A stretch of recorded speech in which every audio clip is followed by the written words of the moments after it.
Hare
वडिलाची मेरा Shiga देवा, वडिलाची मेरा शिगा देवा, वडिलाची मेरा शिगा देवा, वडिलाची मेरा शिगा तुझी चरण सेवा पांडुरंगा, तुझी चरण सेवा पांडुरंगा, सेवा पांडुरंगा, वडिलाची मेरा शिगा देवा, वडिलाची मेरा शिगा देवा,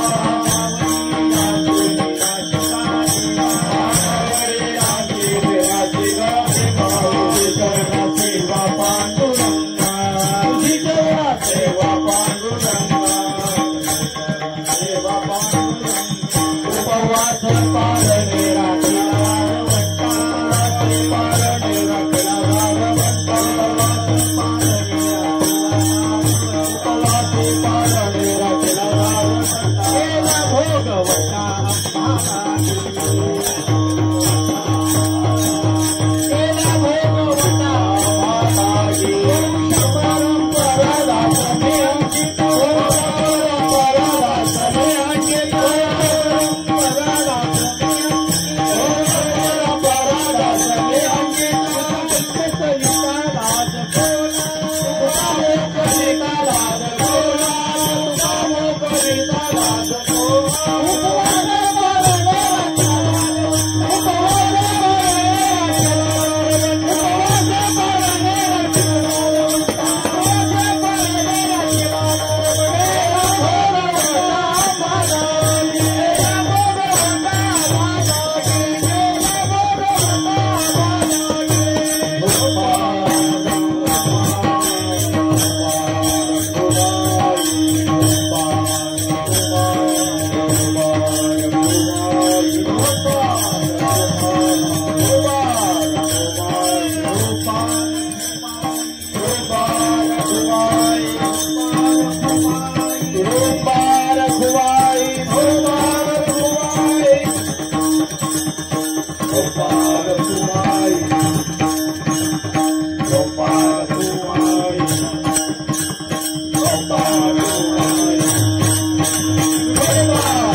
हेलो हेलो ना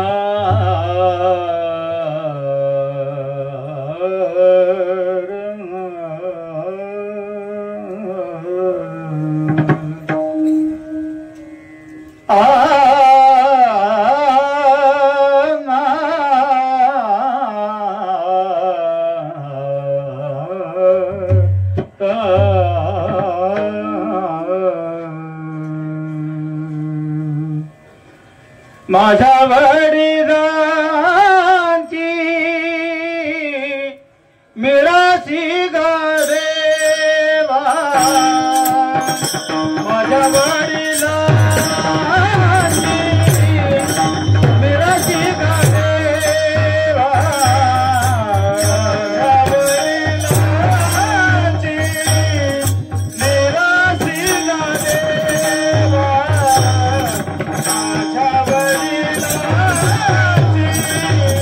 मिरासी गा देवा, माझ्या वडिलांची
माझ्या वडिलाची मिराची का देवा, आवाज माझ्या वडिलाची मिराची का देवा, तुझी चरण सेवा पांडुरंगा. उपवास पारणे राखिला दारवंटा, केला भोगवटा आम्हा लागी. वंश परंपरा दासमी अंकित, वंश परंपरा दासमी अंकित. तुका मोकलिता लाज कोणा, उपवास पारणे राखिला दारवंटा, केला भोगवटा आम्हा लागी. श्री पंढरीशा पतित पावना, श्री पंढरीशा पतित पावना, श्री पंढरीशा पतित पावना, श्री पंढरीशा पतित पावना.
माझ्या वडिलाची मिराशिका देवा, तुझी चरण सेवा पांडुरंगा.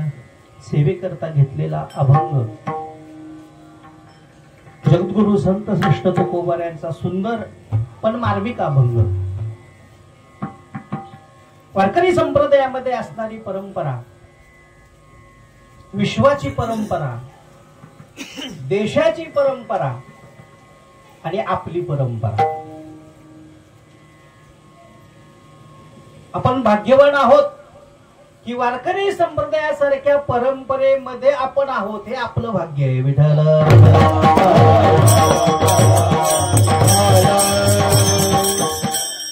आज बघत बघत एक वर्षाचा काळ गेला. काळ आणि वेळ ती कोणासाठी थांबत नाही.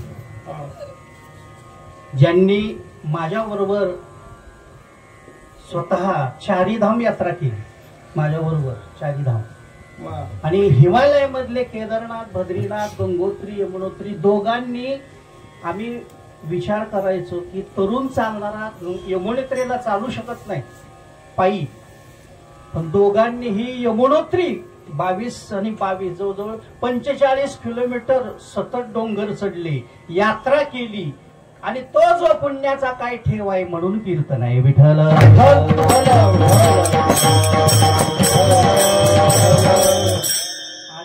आमच्या आळंदीच्या ग्रुपमध्ये त्यांचं नाव निघतं की खरंच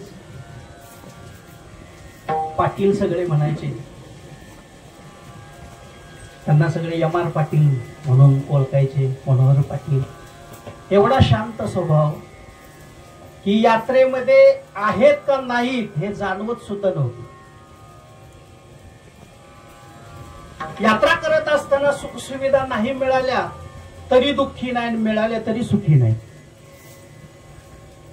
एवढं सोपं नाही, लक्षात ठेवा. चारीधाम यात्रा घडल्या आणि मला म्हटले खरंच की मला एवढा आनंद होतोय की माझ्याकडून यात्रा घडेल आणि मी घर सोडेल असं मला कधीही वाटलं नाही.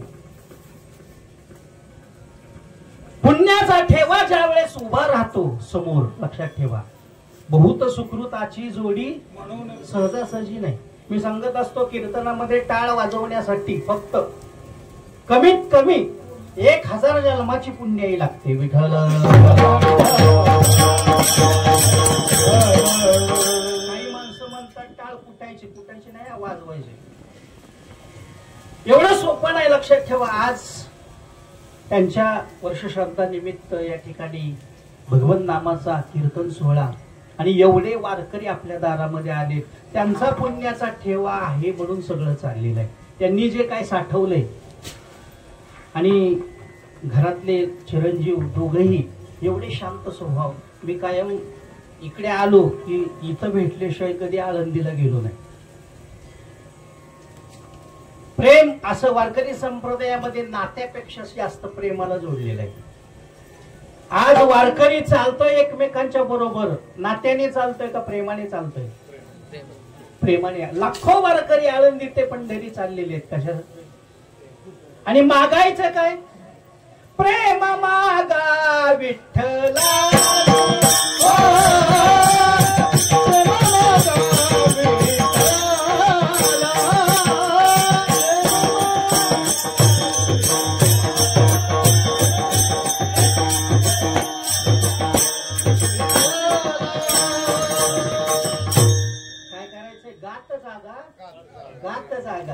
प्रेम मागा विठ्ठला.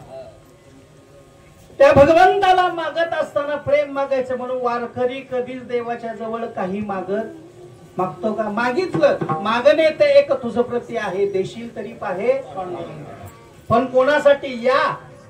या संताशी निर्वी हेची मज देई, आणि तुझे काही न मागू. बाकी काही मागायचं नाही. देवा द्यायचंय ना तुझ्या चरणावरती, पण एक कर, जे माझे प्रेमाचे लोक आहेत, वारकरी आहेत. म्हणून 2 शास्त्र मांडलेले आहेत. एक देवाकडे जाण्यासाठी शास्त्र आहे आणि दुसरी परंपरा आहे. दोन्ही मार्ग तिथेच जातात बरं का. परंपरेला कधी कधी शास्त्र नसतं, ती परंपरा असते. आणि शास्त्र आहे तेही देवाकडे जातं. म्हणजे दोन्ही मार्ग आहेत आणि ठिकाणी एकच आहे, साध्य काय देव आहे. पंढरपूरची वारी शास्त्रानुसार नसेल, पण काही घरामध्ये परंपरेनुसार चालू आहे, त्याला म्हणतात परंपरा. आपल्या जीवनामध्ये जीवन जगत असताना घरामध्ये शास्त्र नसेल, पण शिकवणारी जर वडिलांची परंपरा असेल, तर तेही एक प्रकारचं शास्त्र मानलं जातं.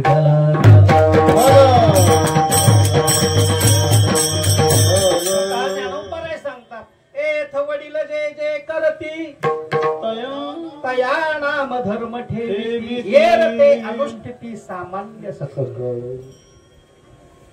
वडिलांनी जो मार्ग दाखवलेला आहे आपल्याला, तो मार्ग म्हणजे शास्त्र मानले गेलेला आहे. लक्षात ठेवा. म्हणून आधार जरी नसला, चालत आलेली परंपरा आहे, लक्षात ठेवा. म्हणून आपण भाग्यवान आहोत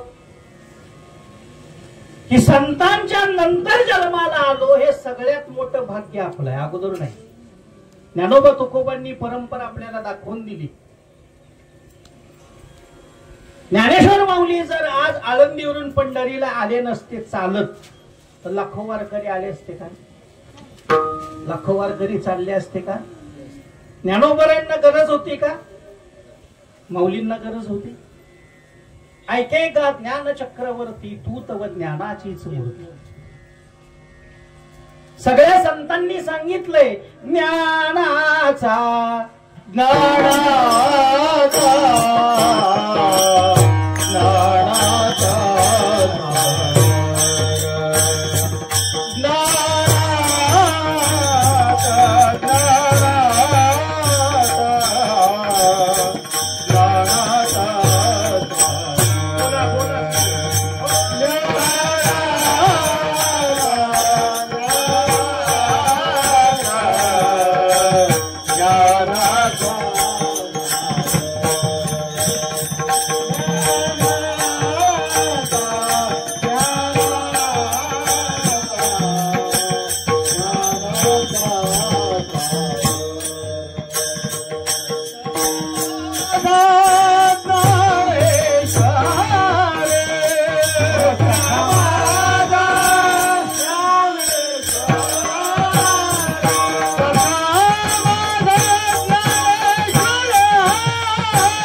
बघा सगळ्या संतांचे अभंग आणि माऊलींचं वर्णन आहे सगळ्या संतांच्या मुखातून.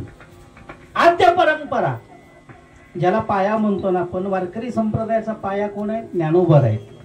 तिथून चालत आलेली परंपरा. तसं जर पाहिलं, वारकरी संप्रदायाची जी परंपरा आहे ती भगवान शंकरापासून आहे. आदिनाथ शंकर नारद मुनीश्वर शुकाईसा थोर अनेक नाही परंपरा चालत आलेली, पण ज्ञानोबरायांनी ती प्रगट केली. म्हणून प्रगट कोणी केली?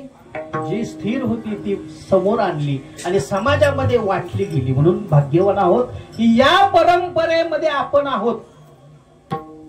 कोणाच्या? ज्ञानोबा तुकोबांच्या. म्हणून भाग्यवान आहोत. आज दिवसही असा आहे की गोपाळ काला आहे. काय त्यांचं पुण्य असेल. काला जिथं जीवब्रह्माचं ऐक्य होतं, मी नाही आणि तूही नाही, जिथं भक्त आणि देव एकरूप होतो त्या स्थितीला मानलं गेलंय काला. विठ्ठल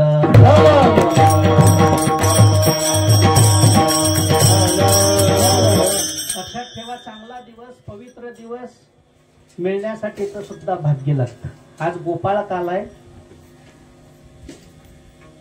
भक्त भगवंताच्या चरणावरती स्थिर होणारी जागा म्हणजे कालाय काला. मी तू पण जाऊ दे दुरी, मी एकची घोंगडी पांघरून हरी. वास्तविक पाहता आपली घोंगडी त्याच्यासारखी आहे का? आहे. कानोबा तुझी घोंगडी चांगली, कानोबा तुझी घोंगडी चांगली.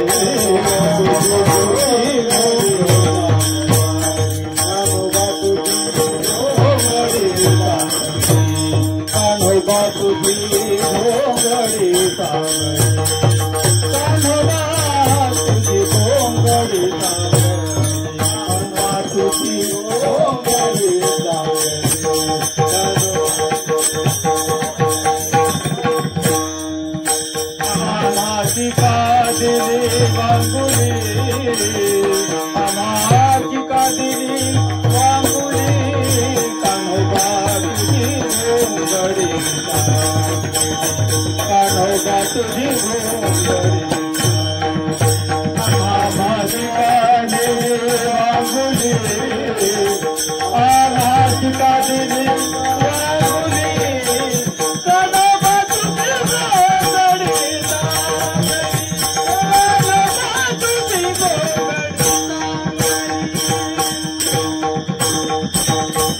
देवाच्या घोंगडीमध्ये मिक्स होणारी घोंगडी एक आपली आहे का नाही?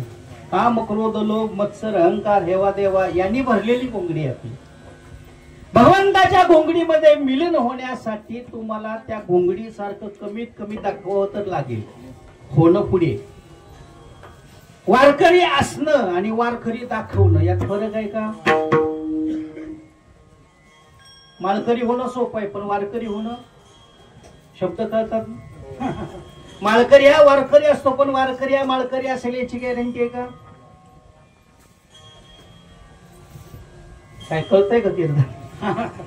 वारकरी माळकरी आहे, पण माळकरी वारकरी असेल असा ठसा असू शकत नाही. पण कमीत कमी आलाय ना, त्या मार्गाला तुम्ही लागलात ना, खटनट यावे, शुद्ध होऊनी जावे, दवंडी पिटी भावे चोखा या. आणि या परंपरेमध्ये जर तुम्ही आलात, लक्षात ठेवा, इथं काय सगळा आनंद आहे. म्हणून काला गोपाळ काला आहे आज. खरंच भाग्य आहे की दिवस सुद्धा असा वर्ष श्राद्धाचा की सगळीकडे कार्यक्रम चालू आहेत. मला फोन आला, बरं आळंदीला आहे आमच्या आज काल माऊलींचा कळस बसवायचा कार्यक्रम मोठा. माऊलींच्या वरती मंदिरावरती जो कळस बसवलाय काल 22 किलो सोन्याचा, 22 किलो सोनं बसवलंय. मी म्हणतो सोनं काय, तिथं जयाची हे द्वारी सोनं अंगी ऐसे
आज मी 35 वर्ष राहतोय आळंदीमध्ये. किती? 35 वर्ष झाली. 1990 ला गेलो मी आळंदीला शिकायला आणि ती बोरगाव सारख्या गावातून गेलो.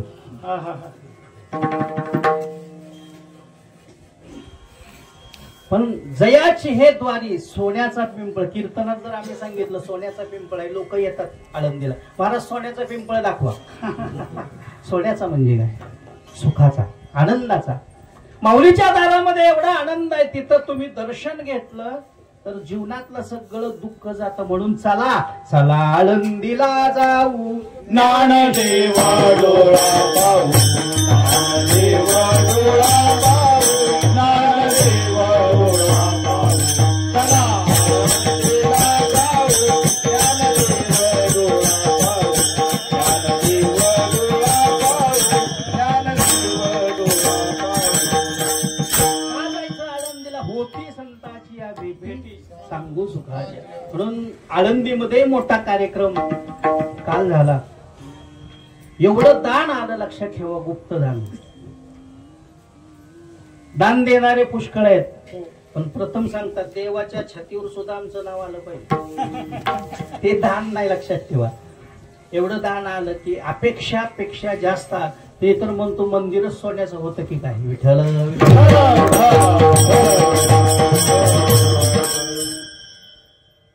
सगळीकडे कार्यक्रम. मी विचार केला की आता कीर्तन आहे आणि ज्यांचे ऋणानुबंध आहेत, प्रेमाचे ऋणानुबंध, त्यांचं वर्ष श्राद्ध आहे पाटलांचं, काय करायचं? टाळकरी शेवटी काळजी भगवंताला आहे. फोन केले आमचे माझे मित्र आणि वर्ग मित्र वैभवजी कुलकर्णी, एका वर्गात एका बेंचवर आम्ही बसायला, आणि तेही विशेष म्हणजे एका क्षेत्रात. विठ्ठल कीर्तनाची काळजी ही कीर्तनकारांनी करायची नसते, कीर्तनाची काळजी ही पांडुरंगाने करायची. विठ्ठल कारण आपण कीर्तनात सांगतो तेथे असे देव उभा जैशी समचरणाची शोभा. म्हणून हा आनंद सोहळा आहे. आणि याच्या मागे घडण्यामाग यांचा पुण्याचा ठेवाय, लक्षात ठेवा. एवढं सहजासहजी घडत नाही. आज सोन्यासारखी 2 मुलं आणि 1 कन्या, एक मंडलाधिकारी आहेत आणि स्वतः ही शेती सांभाळतायत. प्रपंच करून सगळा या ठिकाणी जो मार्ग आहे, आळंदीला यायचे माझ्याकडे थांबले. 2 वेळेस दोघंही थांबले यात्रेला जात असताना. पण डोळ्यामध्ये पाणी यायचं की खरंच तुम्ही कधी आळंदीमध्ये आले, घर कधी बांधलं, राहिले कधी? म्हटलं मी आलो नाही, माऊलींनीच मला बोलवून घेतलं. काहीतरी माझ्या पुण्याचा ठेवा. आणि एवढी श्रद्धा माऊलीच्या मंदिरामध्ये मला आजही आठवतं, गेले की डोळ्यात पाणी यायचं की एवढ्या वर्ष मला जमलं नाही फिरायला यायला, पण काय पुण्याचा उदय झाला की आज एवढी तीर्थयात्रा मी करून आलो. मला वाटत नव्हतं, काहीतरी पुण्य उदयाला आलं. म्हणून देवाने सुद्धा कधी कधी आपल्याला बोलवावं लागतं. काही वेळेस गेल्यानंतर देव भेटत नाही, पण काही वेळेस न बोलवता देव भेटतो, त्याला म्हणतात देव. म्हणून परंपरा एवढी अखंडित आहे वारकरी संप्रदायाची. महाराज सांगतात मी माझं काहीच नाही, एवढं तत्वज्ञान दिलं, गाथा सांगितला, लिहिला. एवढं सगळं केल्यानंतर माऊलींची ज्ञानेश्वरी जर पाहिली, संपूर्ण ज्ञानेश्वरी पहा, पाहिली का? वेळ कुठे आपल्याकडे? कीर्तन झालं की कीर्तन झाल्यानंतर माणसं झटकतात का? महाराज तुम्हाला लकला 2 तास आपण कीर्तनात आहे, पण कीर्तनात उठलं की सगळं संपलं. त्यांना जर विचारलं अभंग कोणता घेतला होता सांगता येईल का? काऊ बापू सांगता येत नाही.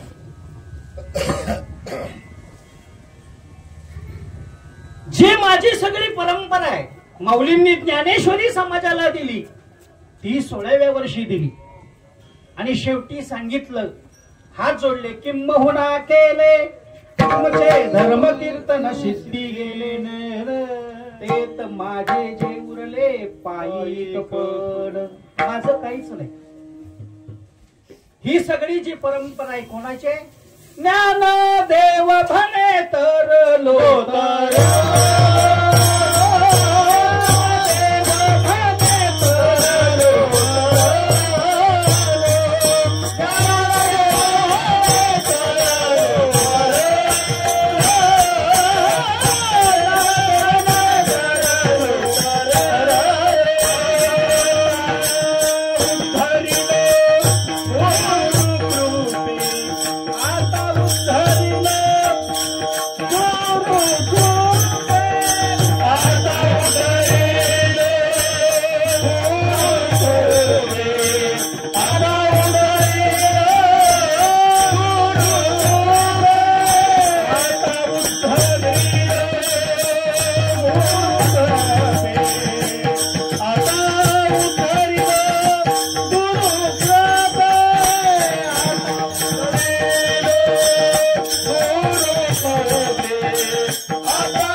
श्री गुरु सारिका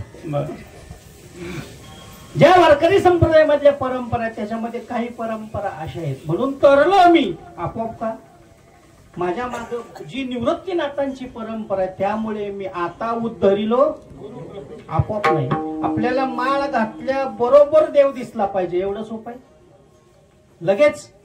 म्हणून म्हटलं जातं देव आशानं भेटायचा नाही र आणि देव काय एवढं सोपं आहे. ताबडतोब मंदिरात गेलो दर्शन घेतलं देव दिसणार आहे नाही नाही. हजारो वर्ष तुम्हाला त्या परंपरेमध्ये सेवा करावी लागेल राहावं लागेल. महाराज सांगतात मी पांडुरंगाचं भजन करतोय चिंतन करतोय गाथा सांगितलंय ही माझी सेवा नाही मी काहीच केलं नाही. माझी जी परंपरा आहे वडिलांची ती मी चालवतोय त्या अभंगाचं पहिलं चरण आहे. माझ्या वडिलांची निराशी गादेवा माझ्या वडिलांची निराशी गादेवा माझ्या वडिलांची निराशी गादेवा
जी परंपरा आहे विश्वंभर बाबापासून चालत आलेली जी 8वी पिढी अगोदर लक्षात ठेवा.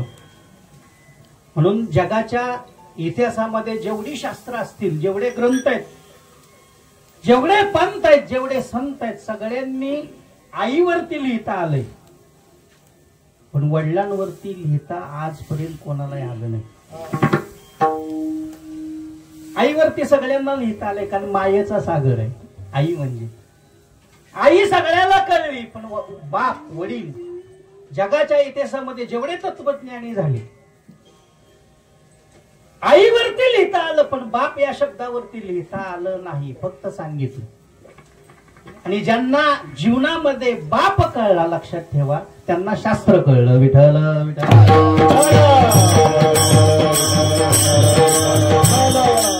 मुलावरती दुःख आल्यानंतर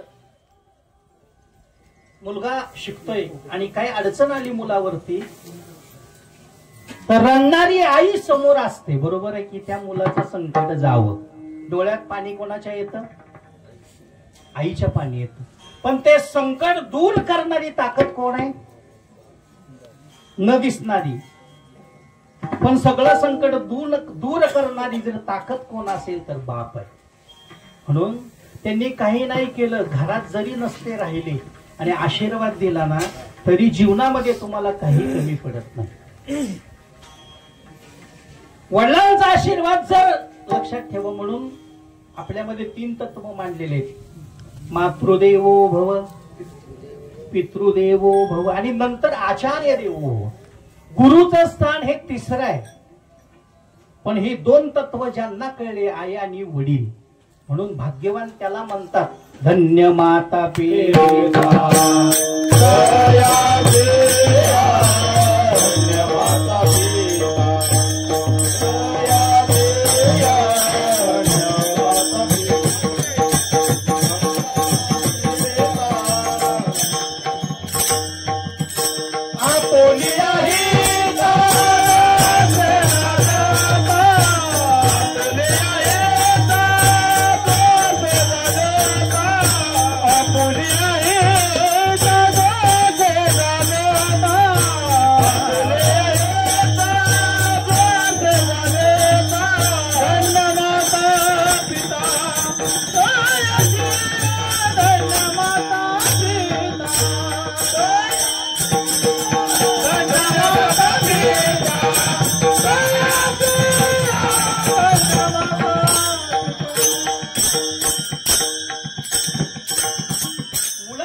मुलानं काम केलं समाजामध्ये, पण तो मुलगा समाजामध्ये फिरू लागला तर कोणाचं नाव येतं? हा मुलगा कोणाचा आहे? एखाद्या मुलानं मोठं काम केलं की न होणार, आणि मोठं कार्य केल्यानंतर पटकन नाव येतं ते वडला हा मुलगा कोणाचा आहे. म्हणून लक्षात ठेवा, परंपरेला महत्व. या पुढे मागे जागा नाही. मुलाचं तत्व, मुलाचा मार्ग हे लक्षात ठेवा, ओळखला जातो ठसा असतो तो वडिलांवरती. हा मुलगा कोणाचा आहे, त्याने एवढं मोठं काय. मला असं म्हणतात गावामध्ये कीर्तन करा, एखादा गावातलेच मला ओळखलं नाही, बाबा तो कोणाचा पोरगा आहे रे, कीर्तन करतो. नाव कोणाचं येतं? वडिलांचं येतं. म्हणून धन्य माता पिता तयाची, की ज्या मुलाला मार्ग चांगला दाखवला आई वडिलांनी. म्हणून भाग्यवान आहे दोन्ही मुलं. एक मंडल अधिकारी आहेत स्वतः. मला सांगायचे शिक्षण, मुलाने शिक्षण शिकलं पाहिजे. नातवाला शिकायला कुठं ठेवलं? कामतीला, कुरुल कामतीला शिकायला. ही मुलं आपली शिकली पाहिजेत आणि मोठी झाली पाहिजेत, ही धारणा खूप मोठी होती. मला हे म्हणायचे तुमच्या 2 मुली 1 मुलगा आहे तुमचा, चिमण्या म्हणायच्या आमच्या आळंदीला आले की त्यांना. आणि लक्षात ठेवा, ही एवढं प्रेम नातं नाही पण एवढं प्रेम होतं की आले आळंदीला तर एवढी पिशवी अशी इथून केळी घेऊन आळंदीला यायची. तुम्हाला केळी दिली, तुम्हाला प्रसाद दिला ना, तोच माऊलीला पोचला. विठ्ठल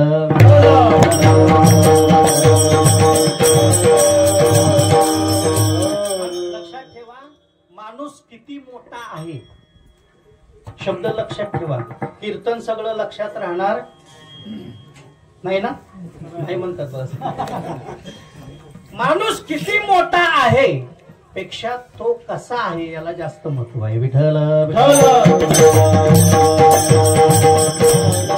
तुमच्याकडे प्रॉपर्टी किती आहे, तुमच्याकडे पैसा किती आहे, तुमचा बंगला किती मोठा आहे, तुमच्या गाड्या किती दारात आहेत, त्यापेक्षा त्या घरामध्ये प्रेम किती आहे.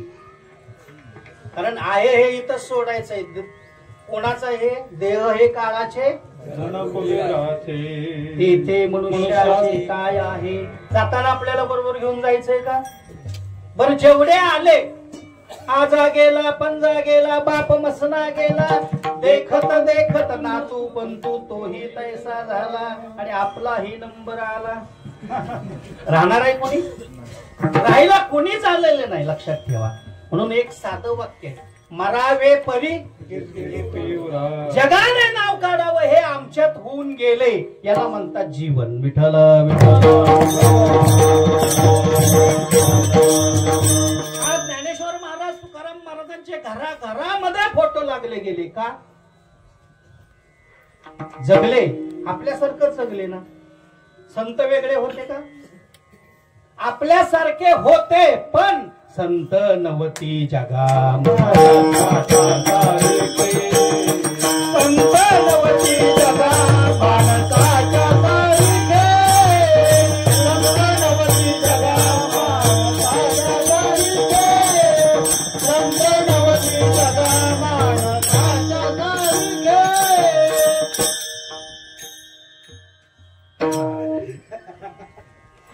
संत दिसत होते आपल्यासाठी. वर्तक दिसती देही परी देही ना माझ्या ठाई.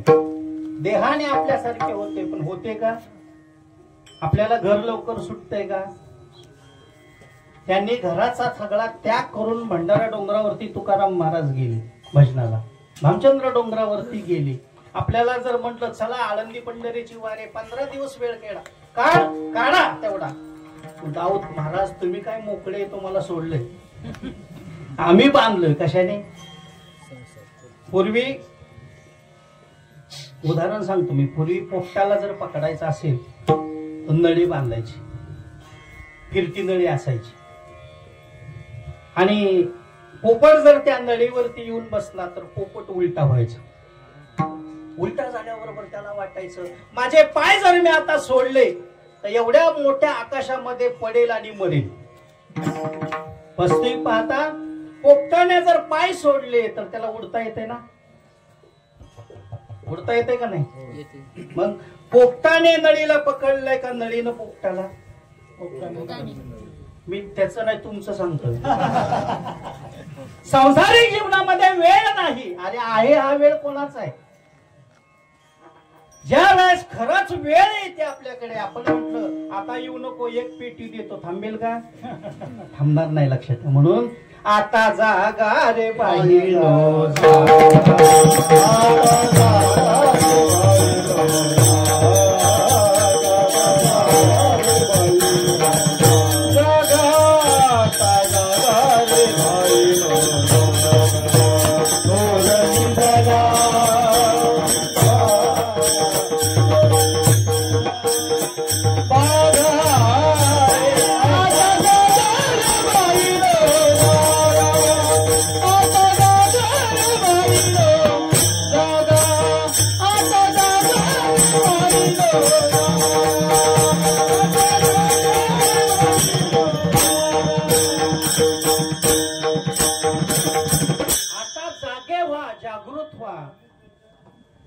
आपले डोळे उघडे, पण डोळे उघडे ठेवून ही एक प्रकारची सुद्धा झोपच आहे.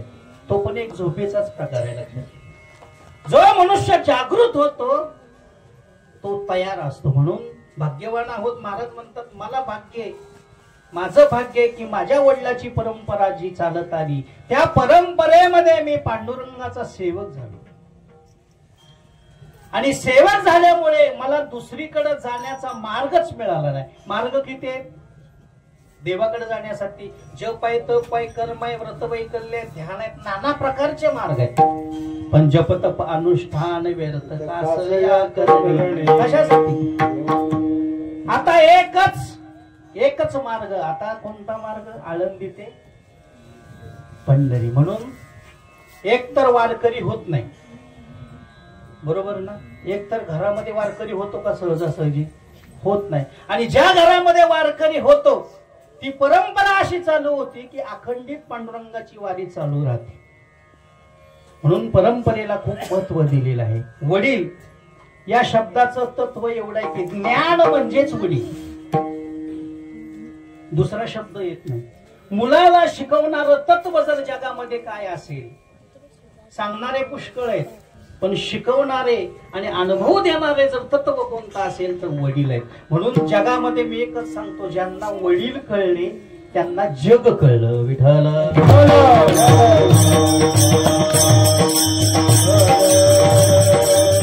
आणि हीच उपमा संतांना दिलेली, लक्षात ठेवा. हीच उपमा कोणाला दिली? संत म्हणजे कोण आहे? मार्ग दाखवणारे कोण आहेत? या जगामध्ये जर संतच झाले नसते तर काय झालं असतं? देव कळला असता? बरं देव कोणाला कळलाय का? पुसू नका बाई वेदाशी काही कळलेची नाही. परमात्मा कळला मार्ग दाखवला म्हणून जगावरती उपकार आहेत ते संतांचे.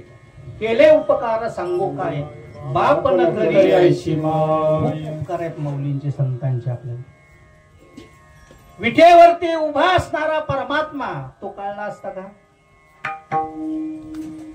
कळला असता आपल्याला? वास्तविक पाहता त्या परमात्म्याचं स्वरूप कळण्याची जागा जर काय असेल ती संतांनी दाखवली. या आणि या परंपरेमध्ये जर तुम्ही वारकरी संप्रदायाच्या परंपरेमध्ये जर आला आणि आल्यानंतर मग देव कसा आहे तो तुम्हाला समजेल. पण आपण म्हणतो ना, सुंदर ते कसा आहे तो राजा सुकुमार मदनाचा पुतळा रवी शशिकळा त्याचं स्वरूप कळलं नाही कोणाला. तो आनंद म्हणून माऊलींनी सांगितलं. माऊलींच्या समोर दुःख असताना सुद्धा माऊली म्हणतात, आनंदू रे आजी आनंदो रे, आनंदो रे आजी, आनंदो रे, आनंदो रे आजी, आनंदो रे, आनंदो रे आजी,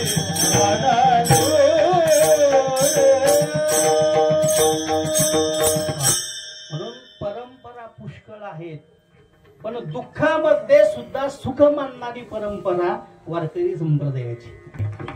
सगळं सगळ्याला मिळेल याची गॅरंटी नाही, पण जो आहे त्याच्यात. म्हणून म्हटलं जातं ठेविले अनंते. आपल्याला काय शिकवले? तैशाची राहावे, चित्ती असू द्यावे. देवाने जेवढं दिलेलं आहे ते मान्य करून जीवन जगणे म्हणजे वारकरी. विठ्ठल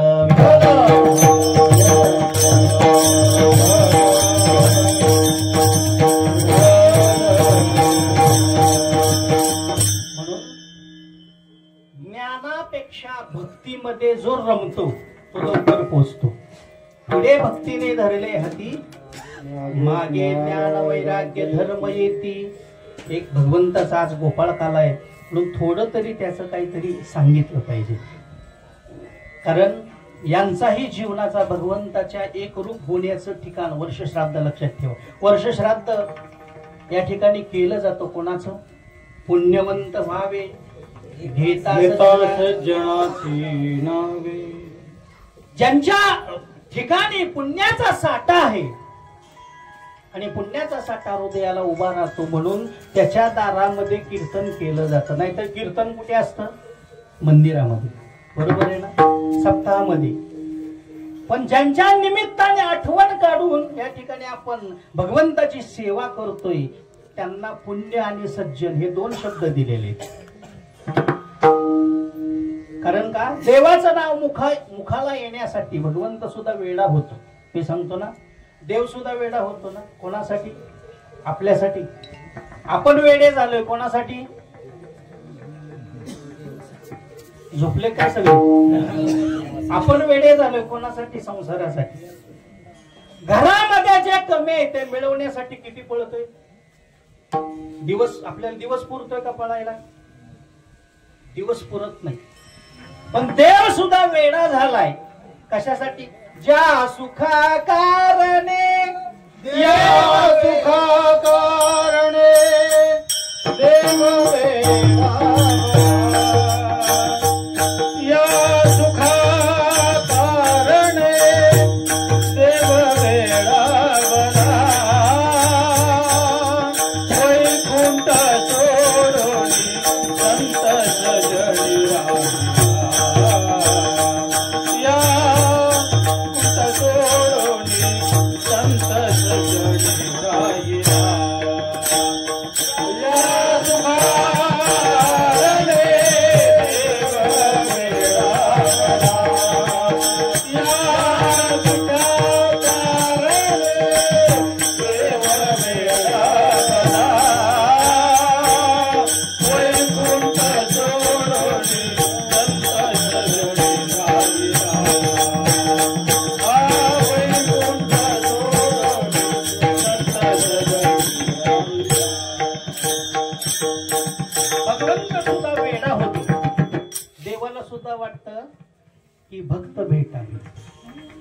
सहज मी उदाहरण सांगत असतो. एकदा नारद वैकुंठामध्ये गेले.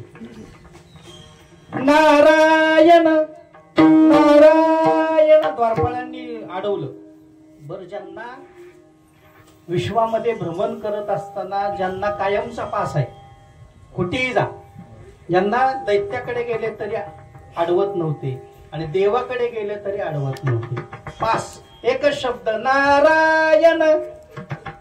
द्वारपाळांनी पहिल्यांदाच अडवलं वैकुंठामध्ये.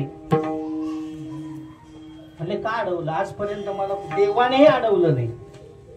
म्हणले आज जाता येणार नाही, देवपूजा करताय. देवपूजा करतायत म्हणले कोणता देव आहे? याच्यापेक्षा मोठा देव कोणता आहे का अजून? नारद नारायण शब्द म्हटल्याबरोबर गुप्त झाले आणि आत गेले. आत गेल्याबरोबर स्वतः भगवंत गोपीचंदन उगाळून मूर्तीला लावत होते. नारदांनी विचार केला की या देवापेक्षा कोणता तरी मोठा देव दिसतोय इथे. कोणाची मूर्ती आहे? समोर गेले, पाहिलं तर नारदांचीच मूर्ती होती आणि नारदांच्याच मूर्तीला गंध लावत होते. नारदांच्या डोळ्यामध्ये पाणी आलं. अहो देवा, तुमची भक्ती आम्ही करतोय, तुमचं नामस्मरण आम्ही करतोय, तुमची पूजा आम्ही करतोय आणि तुम्ही स्वतः आमची पूजा करताय. देव म्हणले तुला कळायचं नाही, तुम्ही आहात म्हणून मी आहे. म्हणून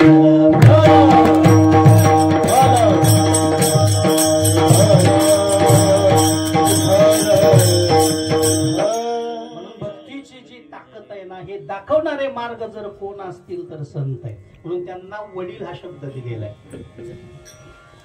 तुम्ही संत माय बाप कृपा, म्हणजे कायमी पतित कीर्तिवान. त्यांना शब्द दिला आई वडिलांचा. भक्तीची ताकद काय एवढंच मला सांगायचंय. भागवतामधली सुंदर कथा आलेली. गोपाळकाला असल्यामुळे थोडं तरी भगवंताचं गुणगान व्हावं. काल जन्मोत्सव झाला. माझे गुरुजी वैकुंठवासी गुरुवर्य सदानंदजी महाराज गुरुजी सांगायचे हे उदाहरण. एकदा भगवंताच्या पोटात खूप दुखायला लागलं. फार सुंदर कथा आहे भागवतामधली. मी सांगितले असेल, ऐकले असेल, तरी पण सांगतो. पलंगावरती देव लोळतायत आणि लोळत असताना पोट धरून देव पलंगावरती लोळतायत. सगळ्या 16,108 पत्नी सगळ्या जमा झाल्या. देवाच्या पोटात का दुखतंय? वैद्य बोलवले. भगवंताची नाडी वैद्याने पाहिली. आता या बाबाची नाडी कळायची कोणाला? सगळ्या नाड्या यांनीच निर्माण केलेल्या. वैद्यांना काही कळेना. पण पोटात दुखतंय, देव पलंगावरती लोळतायत की पोट खूप दुखतंय, काय करावं? औषध काय द्यावं? शेवटी नारद समोर आलेत. नारदांनी पाहिलं, देवा, सगळ्यांची पोट थांबवणारा तू, जगाची पोट थांबवणारा तू, पोटात दुखायचं तुझं काम काय, कारण काय? नारद म्हणले, सगळ्यांना बाहेर काढा, मग मी सांगतो. सगळ्यांना बाहेर केलं, दरवाजा लावला. नारद एकटेच आहे. पलंगावरती पटकन देव उठून बसले. माझ्या पोटात दुखत नाही. मग हे नाटक करण्याचं कारण काय? कारण सगळ्यात नटधारी कोण असेल तर देव आहे. तुमची सगळी खोटी नाटी नाटकं कोणाला माहित आहेत? हा, किती तुम्ही म्हणून म्हटलं ना, गुप्त चित्र, चित्रगुप्त, सगळं त्याला माहित आहे देवाला. तू काय म्हणे, नटधारी भोग भोगुनी ब्रह्मचारी. मी हे नाटक करतोय. त्यावेळेस भगवंताने सांगितलं, नारदा, उद्धवाला ज्ञान सांगितलं, पण मी कळलो नाही. तत्वज्ञान कळलं, माझं स्वरूप सांगितलं, माझी प्राप्ती कशाने आहे हे सगळं सांगितलं, पण भक्ती कळली नाही. मग काय करावं लागेल? म्हणले, नारदा, उद्धवाला बरोबर घेऊन जा आणि तुमच्या बरोबर सानिध्यात ठेवा, मी औषध सांगतो. फार सुंदर कथा आहे भागवतामधली. औषध एकच सांगितलं की भगवंताचं पोट दुखायचं राहायचं असेल तर भक्ताच्या पायाखालची माती भगवंताला खायला द्यायची, तर पोट दुखायचं राहील. नारदांनी दरवाजा उघडला. सगळे आत आले. नारदा, औषध सापडलं का? म्हणले, सापडलंय. काय औषध आहे? भक्ताच्या पायाखालची माती भगवंताला खायला द्यायची. खाल्ल्यानंतर पोट दुखायचं राहील, पण जो देणारा भक्त आहे तो नरकामध्ये जाईल असं सांगा. सगळे मागे सर. आपल्याला देव पाहिजे, पण कसा पाहिजे? संसारातून राहिलेला रद्दी वेळ जर शिल्लक असेल तर देव, नाही तर संसार. विठ्ठल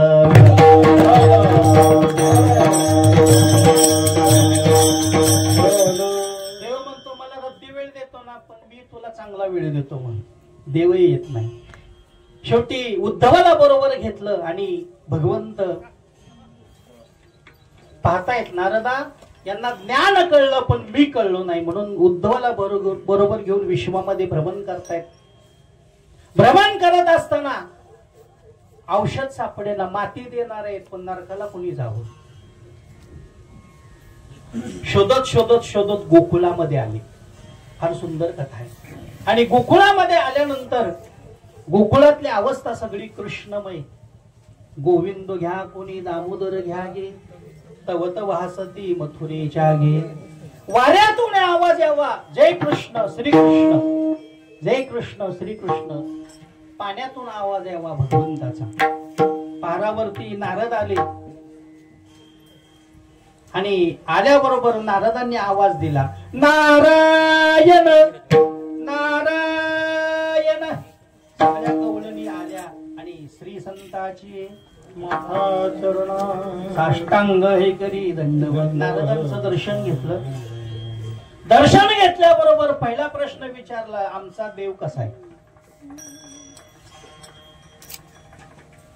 एखादा वारकरी भेटला, कीर्तनकार भेटला तर त्यांना प्रश्न काय विचारावे याला सुद्धा काही मर्यादा आहे.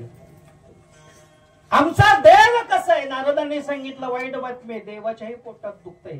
औषध आहे पण देणारेच कुणी नाही. काय औषध आहे? भगवंताला भक्ताच्या पायाखालची माती खायची, त्यावेळेस पोट दुखायचं राहील.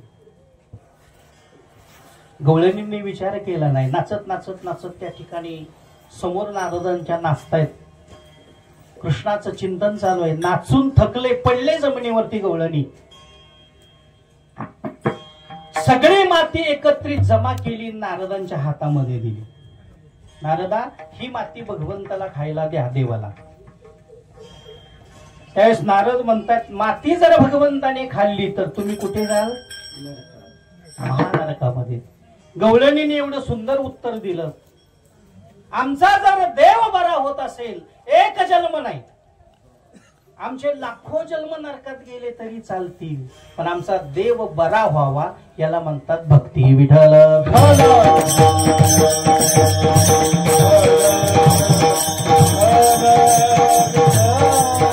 म्हणून लक्षात ठेवा, देवाच्या जवळ राहिलो म्हणजे देव कळतं असं नाही.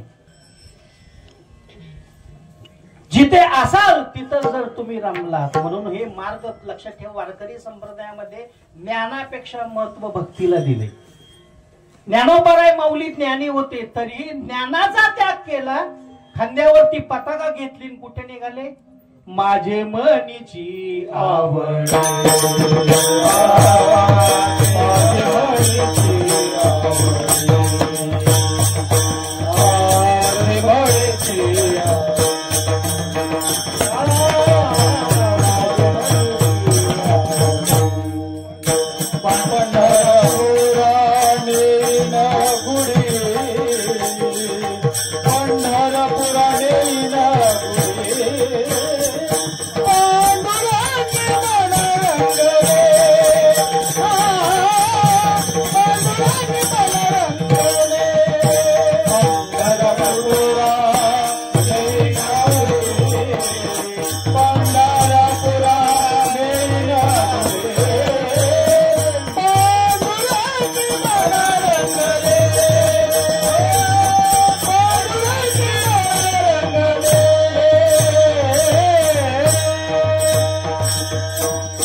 महाविष्णूचा अवतार सखा माझा ज्ञानेश्वर.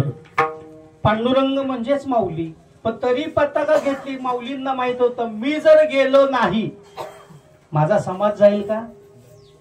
म्हणून याला म्हणतात, लक्षात ठेवा, परंपरा. शास्त्र आहे का? वारी तुम्ही करावीच, असं शास्त्र आहे का? शास्त्रामध्ये नाही, पण परंपरा आहे. म्हणून दोन मार्ग आपल्याला शिकवलेले आहेत आपल्या हिंदू धर्मामध्ये, ज्ञानामध्ये. एक तर शास्त्राने देवाकडे जा, नाही तर परंपरेने जा. आणि तुकाराम महाराज सांगतात, माझ्याकडे शास्त्र नाही, पण माझ्याकडे परंपरा आहे. म्हणून माझ्या वडिलाची तुझी चरण सेवा पांडुरंगा. माझ्यासाठी जे केलं ते कुणीच केलं नाही. या अभंगाचं दुसरं चरण आहे. उपवासे परणे रंगीला दालवंत, उपवासे परणे रंगीला दालवंत, उपवासे परणे रंगीला दालवंत,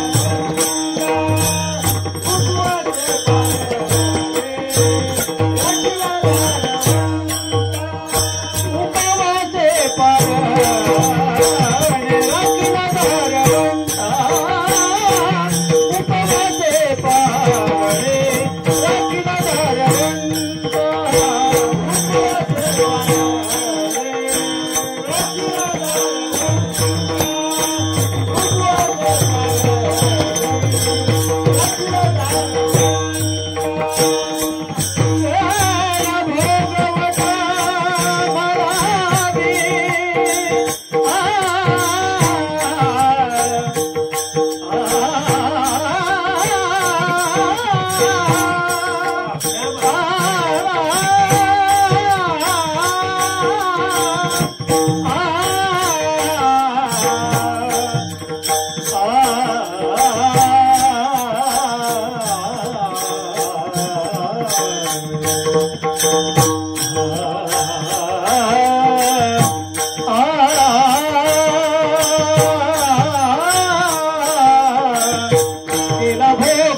केला भोगवटा आम्हाला. कुटुंबावरती आलेलं दुःख, घरावरती आलेलं दुःख, मुलांवरती आलेलं दुःख जर ते निवाळलं नाही तर दुःख कोणाला आहे? वडिलांना. माझा मुलगा पास व्हावा, माझा मुलगा डॉक्टर व्हावा, माझा मुलगा इंजिनियर व्हावा. मला म्हणजे समोर नाही पण पाठीमाग मला चर्चा व्हायची, आम्ही बसायचो. तर मला माझा मुलगा मंडल अधिकारी, माझा मुलगा शेती करतो. लक्षात, हा स्वाभिमान आहे. मुलगा जगामध्ये फिरतोय, पण लक्षात ठेवा, पुण्याचा ठेवा माग जो उभा आहे तो कोणाचा आहे? वडिलांचा आहे. म्हणून वडील तत्व लक्षात ठेवा, एवढं श्रेष्ठ आहे. सर्वस्व घरामधलं दुःख घालवण्याची ताकद ही वडिलांमध्ये. कुटुंबावरती आलेलं दुःख, घरावरती आलेलं दुःख, मुलांवरती आलेलं दुःख सहन करणारं तत्व जर जगामध्ये निर्माण केलं असेल देवाने, तर ते वडील आहेत. न सांगता, म्हणून मी सुरुवातीला सांगितलं, आई शास्त्राला कळली पण वडील शास्त्राला कळले नाही. आईसाठी एवढे ग्रंथ निर्माण झालेले आहेत जगामध्ये की आई कळावी, पण वडील कळण्यासाठी अजून जगामध्ये एकही तत्ववेत्ता निर्माण झाला नाही की त्याला वडिलावरती लिहिता येतं. न सांगता गुपचूप मुलांवरती दुःख दूर करणारं तत्व आणि मुलाला पुढे नेणारं तत्व जर कोणतं असेल तर वडील आहे. विठ्ठल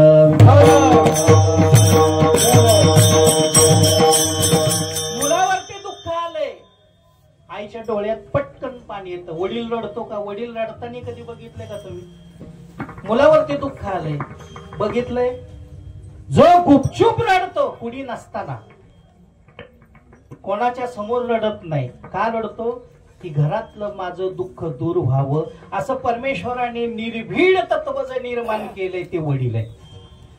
म्हणून परंपरेला महत्व देत असताना संत तुकाराम आम्हासाठी, आमच्यासाठीच या ठिकाणी केला भोगवटा आम्हाला. जे सगळं दुःख यांनी भोगलं ते केवळ आमच्यासाठी भोगलं, म्हणून आम्ही भाग्यवान आहोत. माझ्या वडिलाची मिराशिगा देवा, तुझी चरण सेवा पांडुरंगा. गोपाल कुमार, गोपाल कुमार,